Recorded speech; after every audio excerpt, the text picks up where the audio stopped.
ابو موسیٰ رضی اللہ عنہ روایت کرتے ہیں، نبی کریم صلی اللہ علیہ وسلم نے فرمایا، اس شخص کی مثال جو اپنے رب کو یاد کرتا ہے اور جو اپنے رب کو یاد نہیں کرتا، زندہ اور مردہ جیسے ہے۔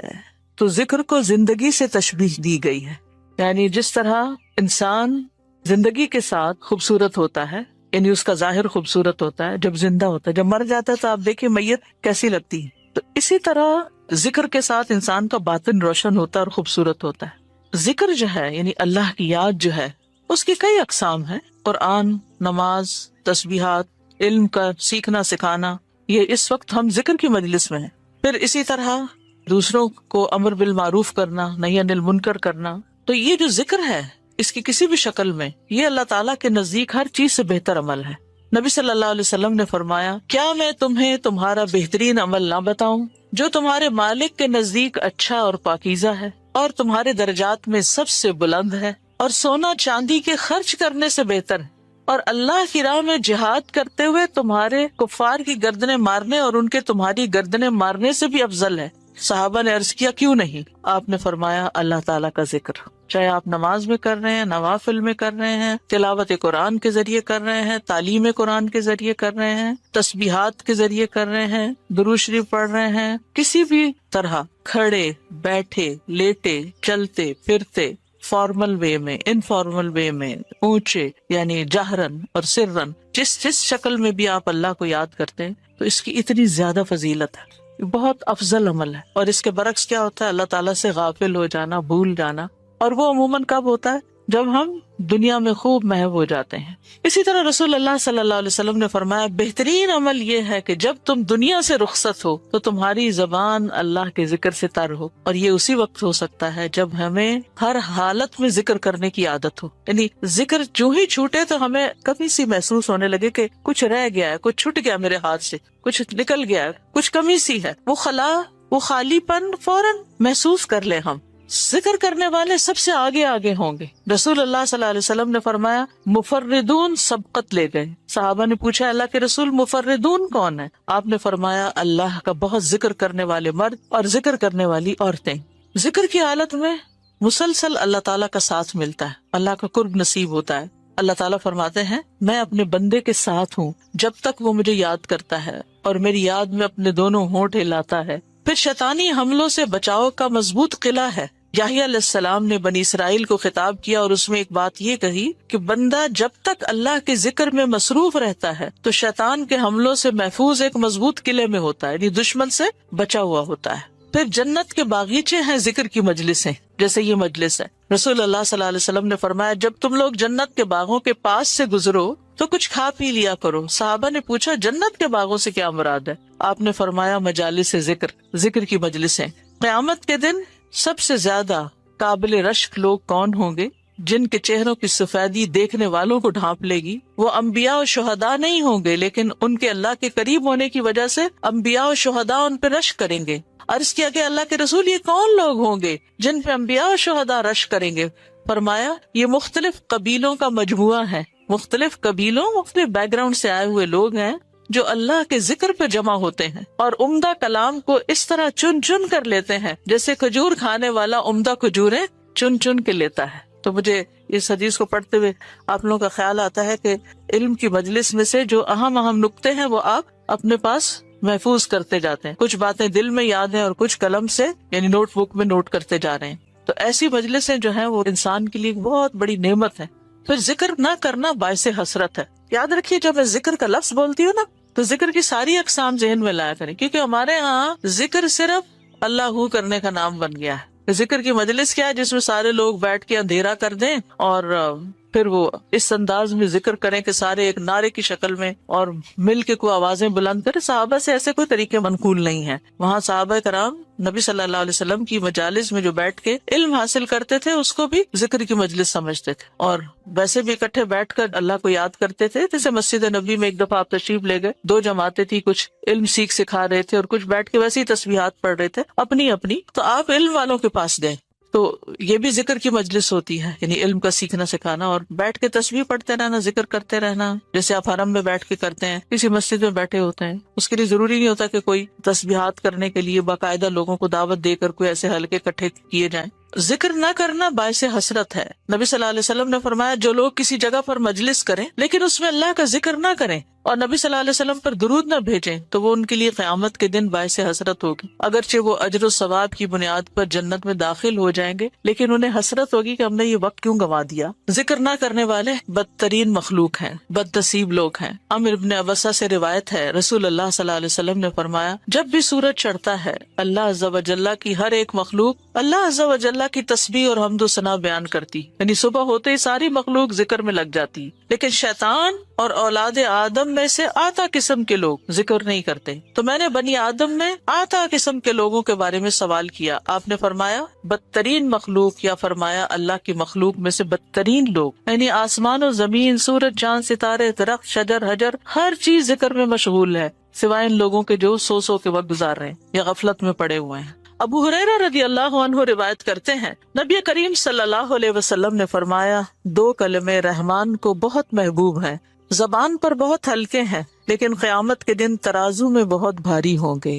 سبحان اللہ و بحمدہ سبحان اللہ العظیم. اللہ اپنی حمد کے ساتھ پاک ہے، اللہ پاک ہے جو بہت عظمت والا ہے. تو جیسے ہم جانتے ہیں کہ نفلی عبادت میں افضل عمل اللہ کا ذکر ہے، تو یہاں پر اس ذکر کی خاص شکل بتائی گئی کہ اللہ تعالیٰ کی حمد و ثنا اور پاکی بیان کرنا. سبحانہ کا مطلب کیا ہوتا ہے کہ وہ پاک ہے. تو جس کلام میں، جس ذکر میں اللہ تعالیٰ کی پاکی بیان کی جائے، تسبیح بیان کی جائے اور حمد و ثنا بیان کی جائے، وہ اللہ تعالیٰ کا چنا ہوا کلام ہے.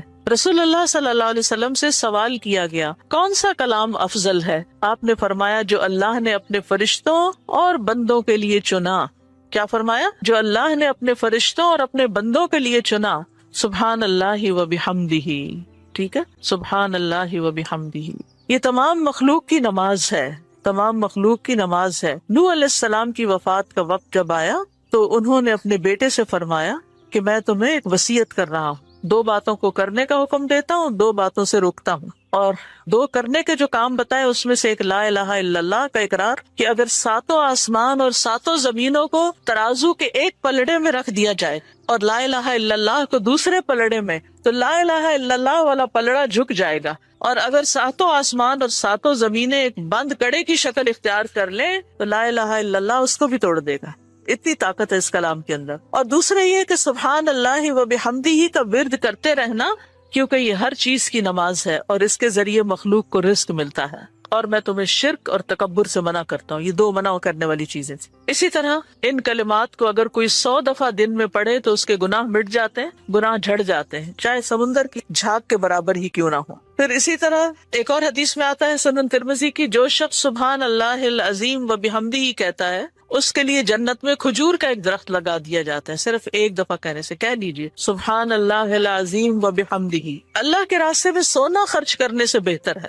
رسول اللہ صلی اللہ علیہ وسلم نے فرمایا جو رات سے خوف کھائے، اکیلا ہونے کی وجہ سے یا ویسے اس کو اندھیرے کا فوبیا ہو، کہ جو رات سے خوف کھائے کہ وہ اس کو پریشان کرے گی، یا مال خرچ کرنے سے بخل کرے کہ دینے کو دل نہ چاہے، یا دشمن سے مقابلہ کرنے سے ڈرے، تو وہ اس قول کی کثرت کر دے سبحان اللہ و بحمدہ، سبحان اللہ و بحمدہ. کیونکہ یہ اللہ کے نزدیک سونے کا پہاڑ اللہ کے راستے میں خرچ کرنے سے زیادہ محبوب ہے. ہم میں سے کس کی وسعت ہے سونے کا پہاڑ اللہ کے راستے میں خرچ کرے؟ نہیں کر سکتے. اس لیے اس کلمے کو ہی زیادہ سے زیادہ پڑھ لینا چاہیے. اسی طرح سبحان اللہ، لا الہ الا اللہ، الحمدللہ، یہ کلمات عرش کے ارد گرد چکر لگاتے ہیں اور ان کی بھنبھناہٹ ہوتی شہد کی مکھیوں کی بھنبھناہٹ کی طرح، اور وہ اپنے ذکر کرنے والے کی اللہ کے ہاں یاد دلاتے ہیں. تو آپ نے فرمایا کیا تم میں سے کوئی یہ پسند نہیں کرتا کہ اس کے لیے کوئی ایسا ہو جو ہمیشہ اللہ کے ہاں اس کی یاد دلائی جاتے رہے؟ یعنی کوئی ایسا طریقہ ہو کہ ہمیشہ عرش کے ارد گرد آپ کا ذکر ہوتا رہے. قیامت کے دن بھی انسان کا بچاؤ کریں گے، یعنی جہنم سے بچانے کے لیے سبحان اللہ والحمد للہ ولا الہ الا اللہ واللہ اکبر. پھر اہل جنت کا ذکر کیا ہوگا؟ ان کے سانس کے ساتھ ان کو تسبیح و تحمید سکھا دی جائے گی کہ بولنا بھی نہیں پڑے گا، سانس لیں گے اور سانس کے ساتھ اللہ کا ذکر جاری ہو جائے گا. یہ جو احادیث نے بیان کی، یہ آپ کے پاس کارڈ ہونا چاہیے تسبیحات کی فضیلت والا، اس میں لکھی ہوئی ہیں، دوسروں کے ساتھ بھی شیئر کریں. اور خاص طور پہ بچوں کو ذکر کرنا سکھائیں، ان کے اندر بھی ایک کامنس آتی ہے، ایک سکینت آتی ہے. ہم بعض اوقات یہ سوچتے ہیں یہ تو بچے ہی ہیں، ابتدائی عمر سے، چھوٹی عمر سے کہ چلو یہ پڑھو، انگلیوں پہ گنتے ہیں، اچھا تم نے کتنی دفعہ پڑھ لی، کتنے جنت میں درخت لگائے، تو آہستہ آہستہ ان کو عادت ہو جاتی ہے. پھر ذکر کیا قسم اللہ کے نام پڑھنا، اللہ کے نام یاد کرنا۔ عن ابی ہریرہ ان رسول اللہ صلی اللہ علیہ وسلم قال ان للہ 99 اسما 100 الا واحدا من احصاها دخل الجنہ۔ کتاب التوحید۔ ابو ہریرہ رضی اللہ عنہ سے روایت ہے کہ رسول اللہ صلی اللہ علیہ وسلم نے فرمایا، بے شک اللہ کے 99 نام ہیں، 99، ایک کم 100۔ جو شخص ان سب کو محفوظ رکھے گا، یاد کر لے گا، وہ جنت میں داخل ہوگا۔ من احصاہا، تو احساس سے مراد ان کو گننا، ان کے معنی پہچاننا، ان کے تقاضے کے مطابق عمل کرنا۔ خالی لکھ کے یا جمع کر کے یاد کر لیا جائے اور مطلب ہی نہ پتا ہو اور اس کے مطابق عمل نہ ہو تو پھر یہ وعدہ نہیں پورا ہوتا۔ احصاء میں ہر چیز کا جمع ہو جانا ہے، یعنی اللہ تعالیٰ کے ناموں کی حدود کی حفاظت کرنا، ان کو پہچاننا، ان کا معنی جاننا، ان کی فضیلت جاننا، کہاں پڑھنا ہے۔ امام ابن قیم کہتے ہیں کہ اللہ کے اسماء کو گن کر محفوظ کرنے کے کچھ مراتب ہیں۔ بندہ جب ان ناموں کو یاد کر لیتا ہے تو وہ جنت میں داخل ہو جاتا ہے، اور یہی اس کی سعادت اور نجات اور فلاح کا مرکز ہے۔ وہ کہتے ہیں پہلا مرتبہ ان کے الفاظ کو گننا اور شمار کرنا، دوسرا مرتبہ ان کے معنی اور مدلول کو سمجھنا، تیسرا مرتبہ ان کے ساتھ دعا مانگنا۔ قرآن میں آتا نا وَلِلَّهِ الْأَسْمَاءُ الْحُسْنَى فَادْعُوهُ بِهَا، اور اللہ ہی کے لیے ہیں اچھے اچھے نام، بس تم اس کو ان کے ساتھ پکارو، اللہ کے نام لے کے، جیسے یا حی یا قیوم، یا اللہ، یا رب، یا رحمان، یا رحیم، یا کریم، یا ذی الجلال والاکرام، اور باقی بھی اسی طرح۔ پھر ہے دعا مانگنے کے 2 مرتبے ہیں۔ نمبر 1 دعا العبادہ، یعنی اللہ کی تعریف ان ناموں کے ساتھ کرنا۔ ہمارا رب رحیم ہے، کریم ہے، تو یہ تعریف عبادت کی دعا ہوتی ہے، دعا العبادہ کہتے ہیں اس کو۔ اور دوسرا ہے دعا المسئلہ، طلب اور مانگنے کی دعا، کہ ان ناموں کے ساتھ پکار کے اللہ کو پھر سوال کرنا۔ اور اسماء حسنہ کے ساتھ یہ نہیں کہ اپنی طرف سے اللہ تعالیٰ کا کوئی نام بنا کے اور پھر اس سے دعا کرنا، یا موجود، یا ذات، یا شیء، اس طرح کی باتیں نہیں، بلکہ اللہ کے جو پراپر نام قرآن و سنت سے ثابت ہیں ان کے ساتھ دعا مانگنا۔ تو یاد رکھیے کہ اللہ کی پہچان یہ علم کا پہلا مرتبہ ہے۔ سب سے پہلے جس کو جاننا چاہیے، جس کے بارے میں ہمیں معلوم ہونا چاہیے کہ وہ کون ہے، وہ اللہ رب العزت ہے۔ فَاعْلَمْ أَنَّهُ لَا إِلَهَ إِلَّا هُوَ، جان لو کہ اللہ کے سوا کوئی الہ نہیں۔ یہ علم ہر ایک پر فرض ہے کہ ہمارا خالق کون ہے، ہمارا مالک کون ہے، ہمارا رازق کون ہے، ہمارا معبود کون ہے، ہماری مشکل کشا کون ہے، ہمارا حاجت روا کون ہے، اور جو بھی اللہ تعالیٰ کے باقی نام ہے، پہچان ہے۔ یہ علم تمام علوم سے افضل ہے، کیونکہ جب ایک انسان، کوئی بچہ، بوڑھا، جوان اللہ تعالیٰ کو جان لیتا ہے نا، تب ہی اس کی زندگی درست ہوتی، تب ہی اس کو واقعی ہدایت ملتی، تبھی وہ اللہ کے لیے سب کچھ کرتا ہے، تبھی اس کے اندر تقویٰ پیدا ہوتا ہے، تبھی وہ حلال حرام کی تمیز کرتا ہے، کیونکہ یہ سب کچھ کرنا اس کے لیے اللہ نے اپنی عبادت کے لیے پیدا کیا۔ اور اگر ہم اللہ ہی کو نہیں پہچانتے تو عبادت کس کی کر رہے ہیں؟ پہلا کام اللہ کی پہچان ہے، اللہ کی معرفت، خود بھی اور اپنی آل اولاد کو بھی اور اپنے آس پاس کے لوگوں کو۔ اور اللہ کی پہچان کے لیے اللہ کے ناموں کا علم حاصل کرنا ضروری ہے۔ پھر اس سے ایمان میں بھی اضافہ ہوتا ہے، جتنا جتنا آپ اللہ کو زیادہ جانتے چلے جاتے ہیں اتنا اتنا آپ کا ایمان بڑھتا ہے۔ اسی لیے اس کو اشرف العلوم کہا گیا ہے کہ تمام علوم کا سردار ہے یہ۔ پھر اسی طرح اللہ تعالیٰ کے ناموں کو پڑھنے، یاد کرنے، جاننے، سمجھنے کے بارے میں کچھ اصول و قواعد ہیں۔ اس میں پہلی بات یہ ہے کہ اللہ کے تمام نام توقیفی ہیں، اس میں عقل کی کوئی گنجائش نہیں، یعنی بذریعہ وحی معلوم ہوئے۔ ہم اپنے پسند سے اللہ کا کوئی نام نہیں رکھ سکتے، یعنی آپ یہ نہیں کہہ سکتے کہ مجھے اللہ سے بڑی محبت ہے تو میرا دل چاہتا ہے میں اللہ تعالیٰ کا یہ نام رکھ دوں، خود سے کوئی رکھ دوں، یہ نہیں کر سکتے آپ، ٹھیک ہے؟ کسی انسان کو، کسی بشر کو، کسی جن کو، کسی فرشتے کو یہ اختیار نہیں کہ وہ اپنی مرضی پسند سے اللہ کا کوئی نام رکھ دے اور اس سے اس کو پکارنا شروع کر دے، اور اس کی لاجک صرف یہ دے کہ یہ تو محبت کی بات ہے اور میں محبت سے یوں پکارتی ہوں اللہ کو۔ نہیں، اس کی اجازت نہیں، کیونکہ جتنا اللہ تعالیٰ خود اپنے آپ کو جانتا ہے ہم نہیں جانتے، اور جتنا اس نے چاہا ہمیں اپنے بارے میں علم دیا، اور وہ علم بھی نبی صلی اللہ علیہ وسلم کے ذریعے ہم تک پہنچا ہے، تو اس کو حاصل کرنے کی کوشش کریں۔ پھر اسی طرح دوسری بات یہ کہ اس بارے میں کتاب و سنت سے آگے نہ بڑھیں، عقل، رائے، خواہش۔ امام احمد کہتے ہیں اللہ کی صفت نہیں بیان کی جائے گی مگر وہی جو خود اس نے اپنی ذات کی بیان فرمائی ہے یا رسول اللہ صلی اللہ علیہ وسلم نے بیان کی۔ ہم قرآن و سنت سے آگے نہیں بڑھیں گے، خود یا کسی عالم یا کسی اور انسان کے بتائے ہوئے نام کے مطابق نہیں کام کریں۔ پھر اگلی بات یہ کہ اللہ کے ناموں میں الحاد سے بچنا چاہیے۔ الحاد سے، الحاد کا مطلب کیا ہے؟ سیدھے رستے سے ہٹ جانا۔ لحد ہوتی ہے نا وہ قبر جو بغلی قبر ہوتی، نیچے گڑھا کھودتے کھودتے سائڈ پہ قبر کھودنا شروع کر دینا. تو اس کی بہت سی صورتیں ہو سکتی ہیں، جیسے اللہ کے کسی نام کا انکار کر دیا جائے، یا نام جن صفات پر دلالت کر رہے ہیں ان کا انکار کر دیا جائے، جیسے امت میں کچھ ایسے فرقے گزرے ہیں کہ جو یہ کام کرتے رہے ہیں. پھر اسی طرح بغیر تحریف، تعطیل، تکییف اور تمثیل کے اسماء و صفات پر ایمان لانا ضروری. تحریف یعنی خود تبدیلی کرنا، تعطیل یعنی کسی صفت کو معطل کر دینا، تکییف کسی کیفیت کو بتانا، تمثیل یعنی مثال بیان کرنا، ان چیزوں سے بچنا چاہیے. پھر ایک اہم بات یہ بھی یاد رکھیے کہ 99 تو ہمیں بتایا گیا کہ اتنے تو کم از کم یاد کر لو، لیکن یہ یاد رکھیے اللہ کے صرف 99 نیمز نہیں ہیں، وہ اس سے زیادہ ہیں. اس لیے بعض کتابوں میں آپ کو زیادہ بھی ملیں گے، لیکن یہاں مراد کیا ہے کہ یعنی اتنے تو زبانی یاد کر سکتا ہے انسان، یا آسانی سے ہر ایک کو معلوم ہو ہی سکتے ہیں.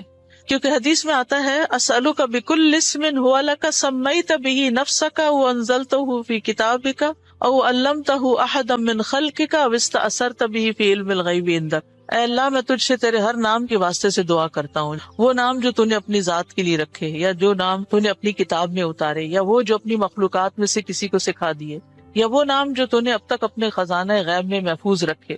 اس سے کیا پتہ چلتا ہے کہ کچھ نام تو خزانہ غیب میں ہے. اور جیسے حدیث شفاعت میں آتا ہے نا کہ نبی صلی اللہ علیہ وسلم کو اللہ تعالیٰ قیامت کے دن اپنی حمد و ثنا بیان کرنے کی تعریف کرنے کے لیے وہ کچھ سکھائیں گے جو اس سے پہلے نہیں سکھائی ہوگی وہ تعریف. تو اس کے ذریعے نبی صلی اللہ علیہ وسلم اللہ کی تعریف بیان کریں گے. یعنی وہ علم ابھی تک نبی صلی اللہ علیہ وسلم کے پاس بھی نہیں، وہ قیامت کے دن دیا جائے گا، جس کی بنا پر آپ اللہ تعالیٰ کی تعریف کریں گے، پھر دعا کریں گے، اور پھر آپ کو شفاعت کا اذن دیا جائے گا، جو شفاعت کبریٰ کی حدیث آتی ہے.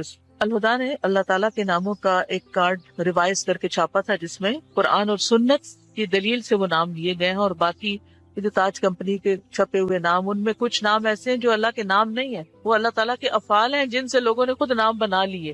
جیسے المذل اللہ کا نام نہیں ہے، یہ اللہ کا نام نہیں ہے، لیکن ذلت دینے والا اللہ ہے، تو ذل من تشاء، تو اس سے لوگوں نے نام اسم فائل کر کے تو مذل بنا لیا. تو یہ نام نکال دینے چاہیے، ٹھیک ہے، کیونکہ یہ قرآن و سنت سے نہیں ملتے. تو کچھ اللہ تعالیٰ کے نام ہیں، صفات ہیں، اور کچھ افعال بھی ہیں کہ اللہ تعالیٰ کیا کیا کرتا ہے. تو قرآن سے ہمیں وہ بھی پتہ چلتا ہے کہ اللہ تعالیٰ کیا کرتا ہے، مطلب زندگی دیتا ہے، موت دیتا ہے، رزق دیتا ہے، وغیرہ وغیرہ. حدیث نمبر 44، پورے یقین کے ساتھ دعا کرنا. دعا بھی ذکری کی ایک قسم ہے. ان انس قال قال رسول اللہ صلی اللہ علیہ وسلم اذا دعوتم اللہ فعزموا فی الدعاء ولا یقولن احدکم ان شئت فاعتنی فان اللہ لا مستکرہ لہ. انس رضی اللہ عنہ روایت کرتے ہیں کہ رسول اللہ صلی اللہ علیہ وسلم نے فرمایا، جب تم اللہ کو پکارو تو پکارنے میں عزم رکھو، یعنی اچھی طرح پکارو، اور تم میں سے ہرگز کوئی یوں نہ کہے کہ اگر تو مجھے چاہے تو عطا کر دے اور چاہے تو نہ کرے. یعنی لکھا ہوا نہیں یہاں، لیکن مطلب یہی بنتا ہے، کیونکہ اللہ کو کوئی بھی مجبور نہیں کر سکتا. ٹھیک ہے، تو یہاں دعا مانگنے کا ادب سکھایا گیا ہے کہ دعا پورے یقین کے ساتھ مانگنی چاہیے. یا اللہ تو دے سکتا ہے، تو مجھے عطا کر. یہ نہ کہیں تو چاہے تو عطا کر، وہ تو دینے پہ قادر ہے. اس سے پورے یقین اور عزم کے ساتھ دعا کریں. اسی طرح دعا مانگنے کے کچھ اور آداب بھی ہیں. مسئلہ یہ کہ غافل دل سے دعا نہ کریں، کیونکہ اللہ تعالیٰ بے پرواہ دل کی دعا قبول نہیں کرتا. پھر یقین سے دعا کریں کہ قبولیت کا یقین ہو کہ نہیں اللہ تعالیٰ سنتا ہے. یہ نہیں پتہ نہیں سنے گا کہ نہیں، بہت مانگی ہے ابھی تک تو ہماری بات نہیں مانی گئی، پتہ نہیں آگے کیا ہوگا، میری تو سنتا ہی نہیں. نعوذ باللہ، ایسی باتیں نہیں کرنی چاہیے. آپ کے اللہ آپ کے تو بس میں ہے سب کچھ، آپ تو سب کچھ کر سکتے ہیں. پھر اسی طرح بغیر ہچکچاہٹ کے رب سے دعا کرنی چاہیے. کس سے؟ بغیر ہچکچاہٹ کے، پورے یقین سے. نبی صلی اللہ علیہ وسلم نے فرمایا، جب تم میں سے کوئی آدمی اللہ کے سامنے اپنی خواہش کا اظہار کرے تو وہ زیادہ سے زیادہ مانگے، کیونکہ وہ اپنے رب سے مانگ رہا ہوتا ہے عز و جل سے، وہ سب کچھ کر سکتا ہے. پھر خشوع و خضوع اور عاجزی سے مانگے. ادعوا ربکم تضرعا وخفیا انہ لا يحب المعتدین. پھر گریہ و زاری، رو دھو کے مانگے. آپ دیکھیں کس طرح بچے جب انہیں کوئی چیز چاہیے ہوتی ہے تو بلا وجہ بھی رونا شروع کر دیتے ہیں. تکرار اور اصرار سے دعا کریں. نبی صلی اللہ علیہ وسلم بعض اوقات 3 بار ایک دعا دہراتے تھے. آپ نے فرمایا جس شخص نے 3 بار اللہ سے جنت مانگی تو جنت کہتی ہے اللہ اسے جنت میں داخل کر دے، اور جو شخص 3 مرتبہ آگ سے پناہ مانگے تو دوزخ کہتی ہے اللہ اس کو آگ سے پناہ دے دے. پھر دعا میں جلد بازی نہ کرے. تو بندہ جب تک جلد بازی نہ کرے دعا قبول کی جاتی رہتی ہے. یعنی جلد بازی کیا کہ مایوس ہو کے انسان تھک جائے اور دعا مانگنا چھوڑ دے، یہ نہیں ہونا چاہیے.